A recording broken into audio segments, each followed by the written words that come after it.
Hello, नमस्कार दोस्तों। आशा करता हूँ सभी खुश होंगे। आज अपना राजस्थान की ज्योग्राफी का पहला टॉपिक है और उसका नाम है राजस्थान का विस्तार एवं स्थिति। देखिए, हम शुरुआत जब कोई भी प्रतियोगिता की तैयारी करते हैं तो चाहे आरपीसी की करें, चाहे टीचर भर्ती की करें, first grade, second grade, third grade जो भी है, इसके अलावा अपने आरएस की प्री की करें या मेंस की करें, कहीं भी पटवारी, ग्राम सेवक, पुस्तकालय अध्यक्ष या कोई आर्मी, राजस्थान पुलिस, जितने भी ना नर्सिंग ग्रेड वगैरह ये प्रतियोगिता परीक्षाएं हैं, इनकी तैयारी शुरू करने के लिए सबसे पहले हमें ज्योग्राफी का अध्ययन करना चाहिए। हमेशा ध्यान रखना चाहिए क्योंकि ज्योग्राफी से भौगोलिक स्थिति की जानकारी हो जाती है। उसके बाद में अन्य टॉपिक पढ़ना चाहिए। उससे पहले टॉपिक अगर हम पढ़ते हैं तो समझ में नहीं आते, फिर वो रटाफिकेशन होती है। कभी भी रटाफिकेशन पे ध्यान नहीं देना चाहिए। देखिए, स्थायी ज्ञान ही बेहतर होता है। आज मैं आपको राजस्थान का विस्तार एवं स्थिति पढ़ाऊंगा तो उसमें है ना क्वेश्चन के हिसाब से कि क्वेश्चन कैसे आते हैं, उनके उत्तर कैसे करते हैं। मानते हैं थ्योरी पढ़ लेते हैं, फिर भी प्रश्न और उत्तर जब आते हैं ना तो उनका उत्तर सही नहीं कर पाते। और मैं आज आपको यही बताना चाह रहा हूँ कि प्रश्नों के आधार पर पूरी थ्योरी पढ़ा रहा हूँ। आपको ये भी पता चल जाएगा उसका उत्तर क्या होगा, और अगर प्रश्न बदल गया तो इसका उत्तर क्या होगा, और पूरा टॉपिक क्लियर कर दूंगा एक ही इस प्रश्नों के हिसाब से मात्र 10 से 15 मिनट के इस वीडियो में। क्योंकि मेरे पास अभी संसाधन के अभाव हैं तो मैं छोटा ही वीडियो बना रहा हूँ, रोज 5 या 10 क्वेश्चनों का वीडियो, लेकिन उसमें पूरा टॉपिक क्लियर कर दूंगा। अच्छा, इसके अलावा अपने जो छात्र हैं, कक्षाओं में पढ़ते हैं, 6ठी, 7वीं, 8वीं, 9वीं, 10वीं, 11वीं, 12वीं, चाहे भले बीए लेवल के बच्चे हों, उनका भी ज्ञान है ना इन क्षेत्रों में बहुत कमज़ोर रहता है। मैंने कई बार देखा है बीए में किए हुए बच्चों को भी अगर कोई कई बार पूछते हैं ना कि भाई राजस्थान में कुल कितने ज़िले हैं, ये ज़िला कहाँ है, वो भर नहीं पाते हैं, उसमें मैप में दर्शा ही नहीं पाते। तो वास्तव में उनकी कमजोरियाँ होती है और उस कमजोरी को दूर करने के लिए हमें सबसे पहले इसी जगह से शुरुआत करनी चाहिए। तो ध्यान रहे, ये कंपटीशन के अलावा अपनी कक्षाओं में जितने भी हैं स्कूली शिक्षा है उनके बच्चों के लिए बहुत ज़्यादा लाभदायक है। और हमेशा कंपटीशन की तैयारी करें तो किताबों से ही तैयारी करें। प्रश्न किताबों से ही आते हैं। ज़्यादातर क्या करते हैं कि कोई गाइड ले आते हैं, मोटी मोटी गाइड ले आते हैं, कभी की दूसरे की आ रही, एक भार लुभावना उसका कवर होता है। गाइडों में ज़्यादा इतना भरा होता है नाप शनाप जिसका कोई लेवल ही नहीं होता है। किताबों से प्रश्न उठते हैं। हमेशा जो प्रश्न बनाए जाते हैं वो गवर्नमेंट कर्मचारी ही बनाते हैं, प्राइवेट कोई नहीं बनाता। गवर्नमेंट कर्मचारी हैं, चाहे प्रोफेसर हो, चाहे असिस्टेंट प्रोफेसर हो, चाहे लेक्चरर हो, और वो हमेशा कभी भी ना ऐसा नहीं करेंगे कोई गाइड से प्रश्न उठाएंगे, वो हमेशा किताब से ही उठाएंगे। तो ध्यान रहे, ज़्यादा से ज़्यादा कोशिश यही करें कि एनसीईआरटी या माध्यमिक शिक्षा बोर्ड की किताबें पढ़ें, उसी से प्रश्न आते हैं। उसमें सारे टॉपिक है, प्रत्येक किताबों में जो अपने कंपटीशन के टॉपिक हैं सभी अलग अलग, राजस्थान की ज्योग्राफी, राजस्थान की भूगोल मिल जाएगी, और ऐसे हिस्ट्री मिल जाएगी। तो उस आधार पर तैयारी करें तो निश्चित रूप से पहले ही प्रयास में हमारा नंबर आने का चांस हो जाता है। तो देखिए, पहला प्रश्न बात करते हैं, राजस्थान का अक्षांश विस्तार है। तो सबसे पहले इस बात को ध्यान रखना है, अक्षांश क्या होता है। देखिए, ये अपनी क्या है, पृथ्वी है। क्या है, पृथ्वी है।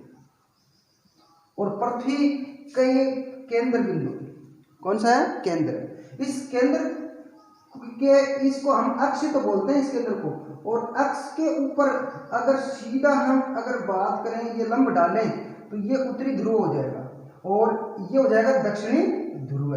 ठीक है, ये दक्षिण ध्रुव हो गया। लेकिन अक्ष के समानांतर जितनी भी रेखाएं होती हैं, जैसे ये सारी क्या होती हैं, ये अक्षांश रेखाएं होती हैं। पश्चिम से पूर्व की ओर जाने वाली पृथ्वी पर ये कौन सी रेखाएं होती हैं, अक्षांश रेखाएं। तो ध्यान रहे, अक्ष पर, अक्ष के समानांतर जो रेखाएं होती हैं वो होती है अक्षांश। अब बात करते हैं, ये केंद्र बिंदु है। अब पृथ्वी है, उसका केंद्र से, और आपको पता है कि कई बार प्रश्न आता है कि पृथ्वी कितनी डिग्री पर झुकी हुई है, तो बता देता हूं, उत्तरी ध्रुव होना चाहिए यहाँ, लेकिन है अपना यहाँ है, और यहाँ दक्षिण ध्रुव है, जबकि होना चाहिए यहाँ। तो इस प्रकार से ये, इस प्रकार से यहाँ होना चाहिए, सीधा होना चाहिए था, लेकिन ये इतनी झुकी हुई है। कितनी डिग्री है, 23.5 डिग्री अक्षांश झुकी हुई है। ठीक है, ऐसे दक्षिण ध्रुव में झुका हुआ है। तो प्रश्न आ जाता है कि पृथ्वी अपने अक्ष पर कितनी डिग्री झुकी हुई है, तो 23.5 डिग्री अक्षांश झुकी हुई है। और यही अगर अपने अक्ष के समानांतर इस केंद्र बिंदु से माने तो ये कोण बनाती है। अगर पूछ लें पृथ्वी अपने अक्ष पर कितने डिग्री का कोण बनाती है, तो उत्तर होगा 66.5 डिग्री। बात कर रहे थे हम अक्षांश की, तो ध्यान रहे ये अक्षांश रेखाएं होती हैं और ये जो उत्तर से दक्षिण की ओर रेखाएं आती हैं ये होती हैं देशांतर रेखाएं। दोनों ध्रुवों को मिलाने वाली जो उत्तर से दक्षिण की ओर रेखाएं जाती हैं, काल्पनिक रेखाएं हैं, ये खिंची हुई नहीं है, इनको बोलते हैं देशांतर रेखाएं। अब भारत की बात करते हैं तो देखिए ये अपना पृथ्वी और पृथ्वी का अगर बात करें दो भागों में विभाजित करें पृथ्वी को, तो ये उत्तरी गोलार्ध, ये दक्षिणी गोलार्ध। ये कौन सा है? उत्तरी गोलार्ध और ये दक्षिणी गोलार्ध। तो भारत है वो यहां स्थित है। कहां स्थित है? यहां। तो भारत कौन से गोलार्ध में स्थित है? उत्तरी गोलार्ध में स्थित है। और उत्तरी गोलार्ध में तो यहाँ देखिए ये भूमध्य रेखा 0 डिग्री अक्षांश से ऊपर जाएंगे तो 1 डिग्री 2 डिग्री 3 डिग्री इस प्रकार से भारत की शुरुआत यहाँ से होती है। 8 डिग्री 4 मिनट उत्तरी अक्षांश से शुरू होती है, लेकिन होती है उत्तरी अक्षांश से। भारत की शुरुआत कहाँ से होती है? उत्तरी अक्षांश से शुरू होती है और उत्तरी अक्षांश तक जाती है। 8 डिग्री 4 मिनट से 37 डिग्री 6 मिनट तक है। तो जब भारत की उत्तरी अक्षांश में पूरा भारत उत्तरी अक्षांश में है, और अगर देशांतर की बात करें तो पूरा भारत है वो पूर्वी देशांतर में है। तो अब थोड़ा सा हम भारत की स्थिति के आधार पर ज्ञान कर लें तो हमें पता चल जाएगा। देखिए ये भारत का नक्शा है और भारत के नक्शे की बात करूं मैं तो सबसे पहले अक्षांश की बात करें तो ये भारत है। भारत का ये शुरुआत होती है 8 डिग्री 4 मिनट उत्तरी अक्षांश से। भारत की शुरुआत कहां से होती है? 8 डिग्री 4 मिनट उत्तरी अक्षांश से। ये कन्याकुमारी है, तमिलनाडु है सबसे दक्षिण में, और 37 डिग्री 6 मिनट उत्तरी अक्षांश तक स्थित है। यहाँ इंद्राकोल है, ये जम्मू कश्मीर का हिस्सा है इंद्राकोल, और ये तमिलनाडु का हिस्सा है। तो जब भारत पूरा का पूरा भारत है ये उत्तरी अक्षांश में स्थित है।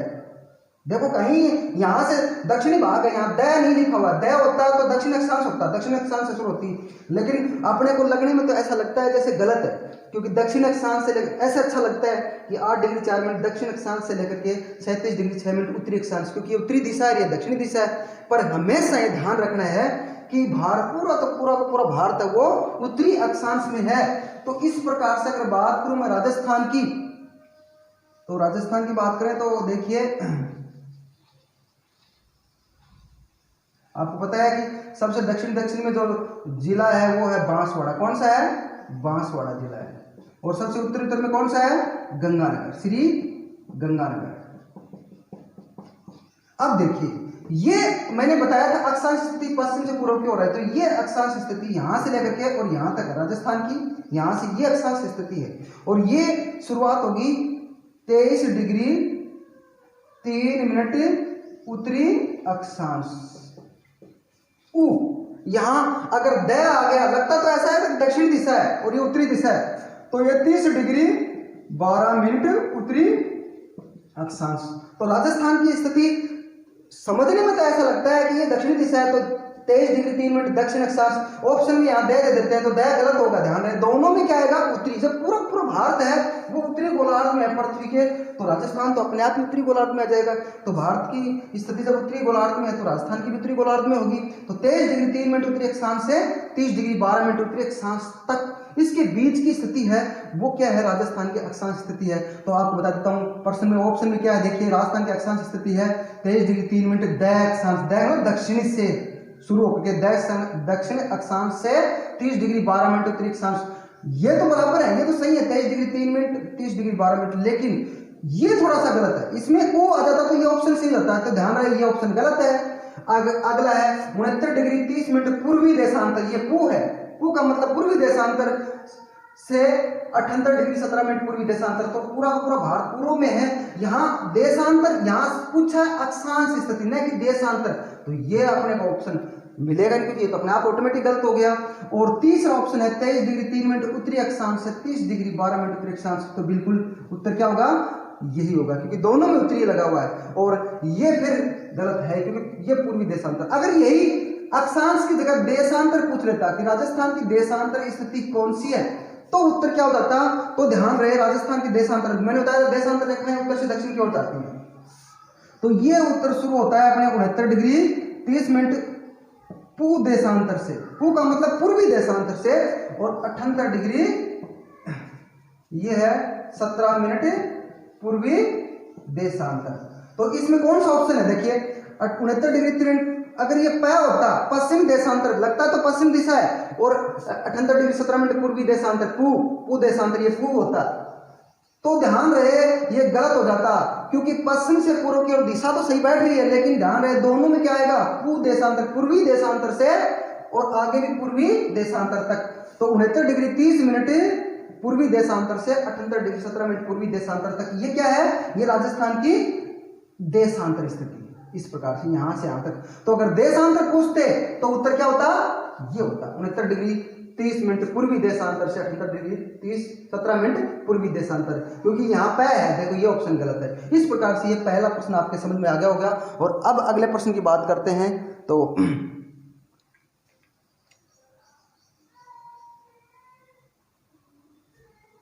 तो देखिए अगला प्रश्न नंबर अगला 2 का प्रश्न देखते हैं।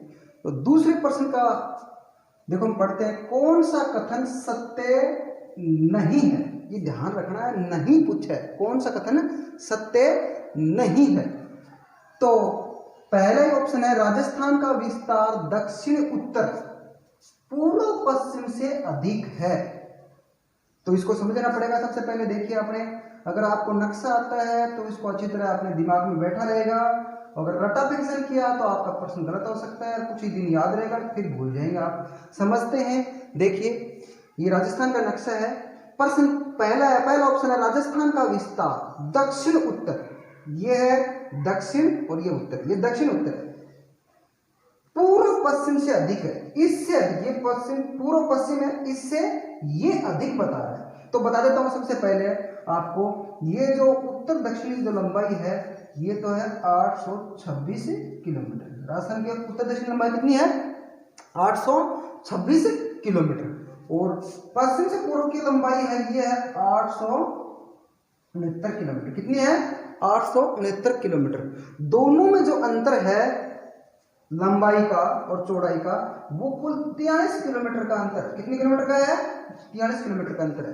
तो देखिए पहले प्रश्न को देखते हैं, राजस्थान का विस्तार दक्षिण उत्तर, दक्षिण उत्तर पूर्व पश्चिम से अधिक है। तो पूर्व पश्चिम से अधिक है, ये दक्षिण उत्तर दक्षिण अधिक थोड़ी है, उत्तर दक्षिण तो कम है इससे, जबकि इसमें क्या करा, पूर्व पश्चिम से अधिक है दक्षिण उत्तर। तो ये बिल्कुल गलत है, पहला ही ऑप्शन इस प्रकार से, इसका उत्तर क्या हो जाएगा, ए। अगर यही अगर ऐसे होता कि दक्षिण उत्तर से यहां से पहले आ जाता और पूर्व पश्चिम अधिक है, ये मात्र से पहले लगा देते यहां, तो ये ऑप्शन सही हो जाता। बस से के कारण है ना, ये ऑप्शन गलत हो गया, पहला उत्तर ये बन गया। अगर ये से यहां लगाते हैं तो देखो पढ़ के देखो, राजस्थान का विस्तार दक्षिण उत्तर से, ये से पहले है, पूर्व पश्चिम से अधिक है। तो पूर्व पश्चिम से अधिक है, वो दक्षिण उत्तर से है, बिल्कुल। शब्द की भाषा देखिए, शब्दों में ही प्रश्न का उत्तर दूसरा चला जाता है। दूसरा देखते हैं, कर्क रेखा। कर्क रेखा राजस्थान के 2 जिलों से स्पर्श होकर गुजरती है। तो वास्तव में देखते हैं, ध्यान रहे, कर्क रेखा यहां से गुजरती है, राजस्थान के दक्षिणी हिस्से से गुजरती है। कौन से हिस्से से, ये दक्षिणी हिस्सा है, ये पश्चिम है, ये पूर्व और ये उत्तर है। तो दक्षिण हिस्से से, इसमें देखिए एक तो डूंगरपुर जिला है, एक बांसवाड़ा है। एक तो बांसवाड़ा जिले को तो बीचों बीच से विभाजित करती है कर्क रेखा। कर्क रेखा 23.5 डिग्री उत्तरी अक्षांश पर है। कितनी डिग्री पर है, 23.5 डिग्री उत्तरी अक्षांश पर। इसका दूसरा नाम है ट्रॉपिक ऑफ कैंसर। क्या नाम है, tropic of cancer. Tropic of cancer किस रेखा का नाम है, तो उत्तर है कर्क रेखा। किसका है, कर्क रेखा दूसरा नाम है। तो ट्रॉपिक ऑफ कैंसर जो रेखा है राजस्थान की कितनी जिलों से स्पर्श होकर गुजरती है, 2 से।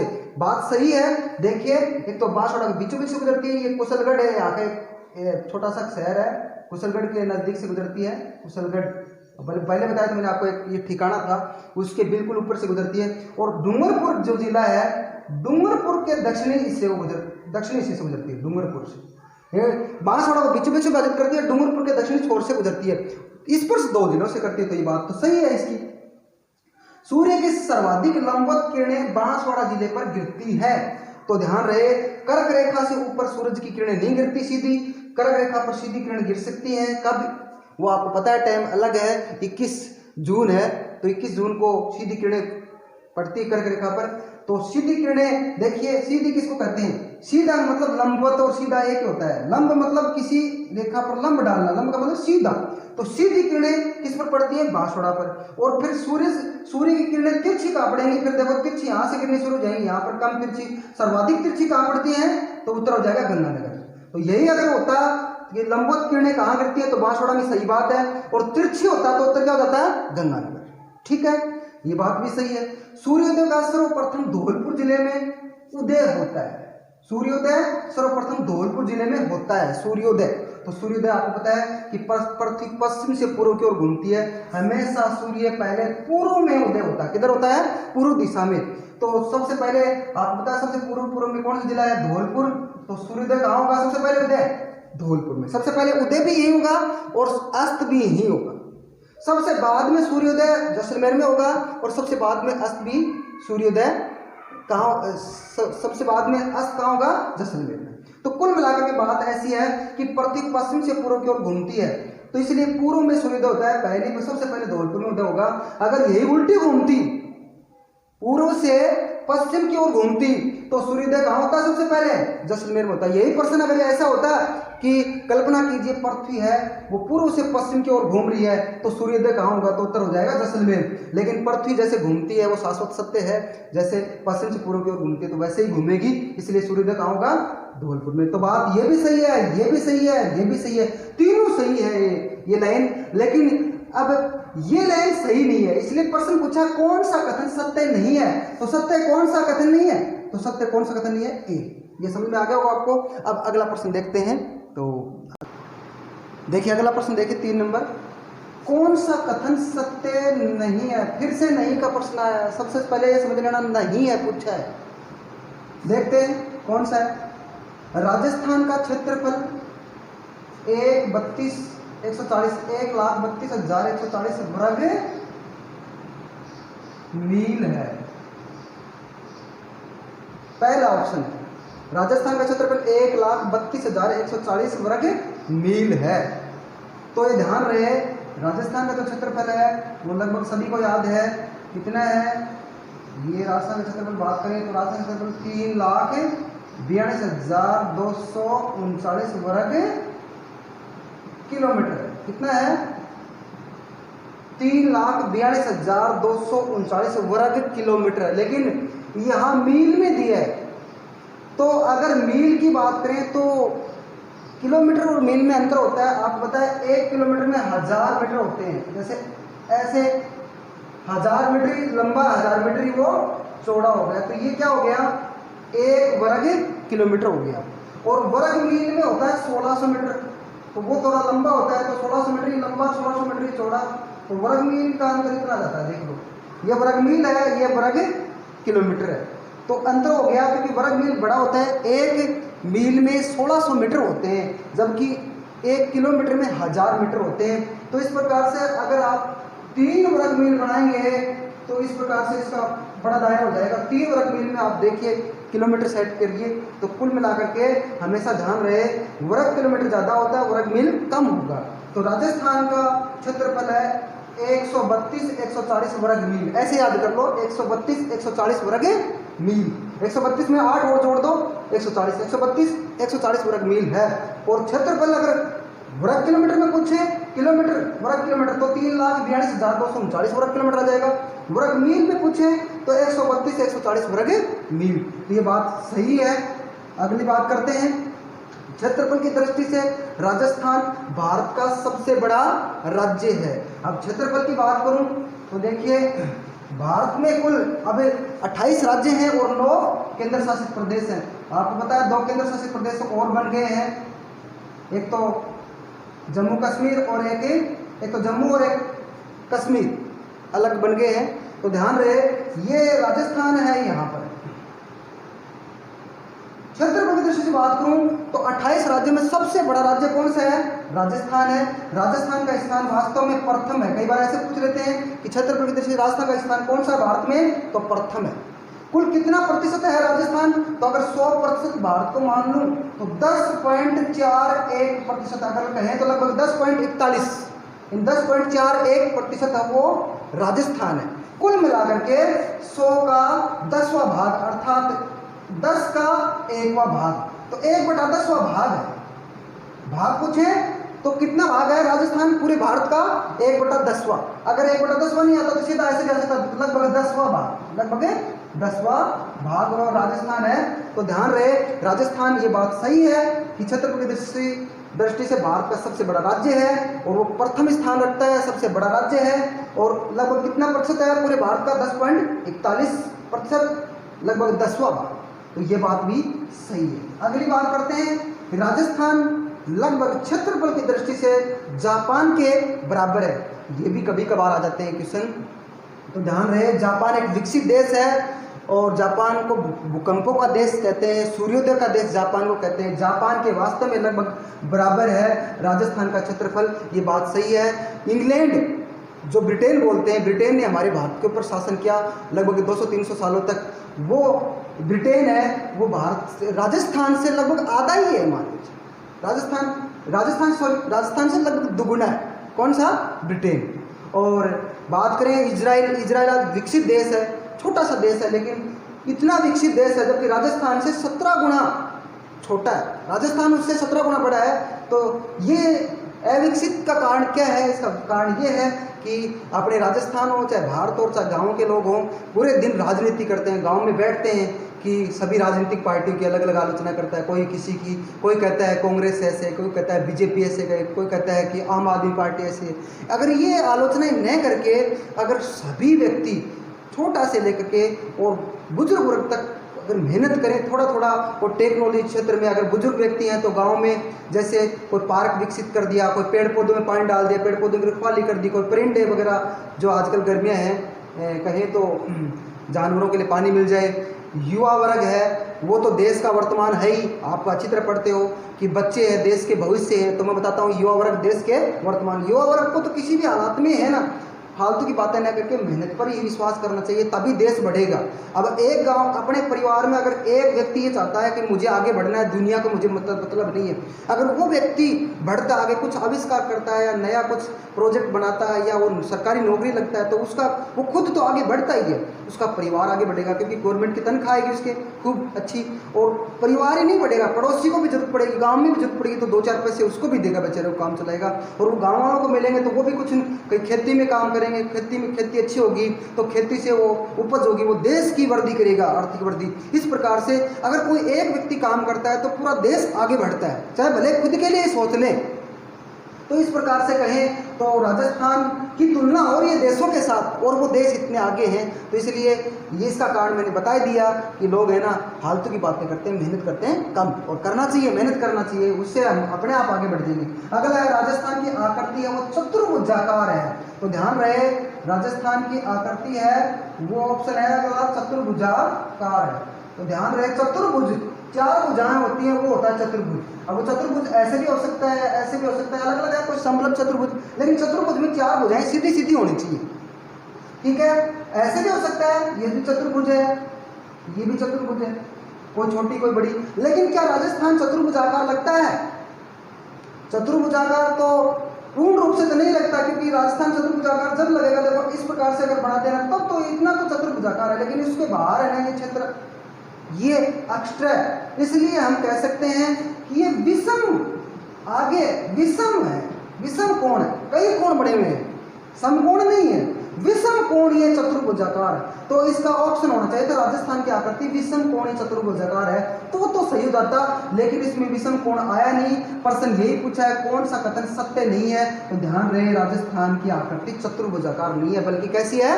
विषम कोण चतुर्भुजाकार। इसका उत्तर जाएगा ये, राजस्थान की आकृति कैसी होनी चाहिए? विषम कोणीय चतुर्भुजाकार, जबकि इसमें क्या रखा है? चतुर्भुजाकार। और वैसे अगर वस्तु की आकृति की दृष्टि से देखें तो ध्यान रहे यहाँ अगर डोर बांध दे तो इस प्रकार से इसको अगर देखें तो जैसे पतंग की तरह लगती है, पतंगाकार वस्तु की दृष्टि से। इस प्रकार से ये अपना तीसरा। अगला प्रश्न देखते हैं नंबर 4 का प्रश्न देखिए क्या लिखा हुआ है। भारत का मानक समय 10 AM है, यानी सुबह के 10 बज रहे भारत में। अजमेर 74 डिग्री पूर्वी देशांतर पर स्थित है, बताओ अजमेर का स्थानीय समय क्या होगा। तो ध्यान रहे, अब आपके दिमाग में ये होगा कि जब भारत में 10 बज रहे हैं तो अजमेर भारत से बाहर थोड़ी है, अजमेर भी भारत के अंदर ही है, तो राजस्थान के अजमेर में भी 10 बज रहे होंगे।